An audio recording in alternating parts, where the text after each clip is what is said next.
இது என்ன இது எத்தனை நோட்டு எடுத்துக்கிற எத்தனை நோட்டுக்கா 3 உன்னை என் வயிற்றுல தான் பெத்தேனோ இல்ல ஹாஸ்பிட்டல்ல கொண்டாந்து தூக்கி போட்டுட்டு போனாங்களோ உண்ட நோட்ஸ பார்த்தா நீ என் ரத்தம் தானான்னு யோசிக்க தோணுது ஏன் உங்க மூளை ஃபுல்லா நெகட்டிவ் ஆயிருக்கிறப்ப உனக்கு அப்பட்ட ரத்தம் தான் வந்திருக்கு என்ன சொல்லு சொல்லு இந்த செயல்பாடு உனக்கு தெரிஞ்சதெல்லாம் 1 2 3 6 மட்டும்தான் அதுக்கு மேல உனக்கு தெரியாது உனக்கு என்ன செய்யல ஒரு அம்மாவா நான் உனக்கு என்ன செய்யல சொல்லு உன்னை வந்து பிரைவேட் ஸ்கூல்ல படிக்க விடுறேன் சரியா எல்லா சாப்பாடு உனக்கு வேண்டின சாப்பாடு தின்றதுக்கு வீட்டை வேண்டி போடுறேன் சரியா அதுக்கு டெலிபோன் கடைசி போன் என்ன வேறதோ அந்த போன் வேண்டி தர சொல்லி அதுவும் வேண்டி தாரேன் உனக்கு என்ன குறை சொல்லு மத்த பிள்ளைகள் சாப்பிடாது நீ என்ன சாப்பிடல என்ன சொல்லு 3 வேளையும் நல்லா குற்ற நீ வந்து பள்ளிக்கூடத்துக்கு போக உங்க மூளைய வீட்டை கலட்டி விட்டுட்டு போறா போல இருக்கு வேணும்னா மூளையோட நீ போய் 3 எடுத்துட்டு வந்தீங்கன்னா எந்த ஒரு சீரியஸான பிரச்சனை உனக்கு இருக்குது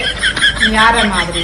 ஏனென்றா வந்து நான் உண்ட வயசுல என் அப்பா அம்மாக்களை வந்து பெருமைப்படுத்திருப்பேன் தெரியுமா இப்படித்தான் தலைய நிமிர்த்தி கைய நிமிர்த்தி இப்படித்தான் நடந்து போவாங்க சரியா எந்த நேரமும் 18 தான் நான் எடுப்பேன் 18க்கு குறைய நான் எடுக்கவே மாட்டேன் ஆனா உன்னால நான் வெளியில போயிட்டேங்க இப்படி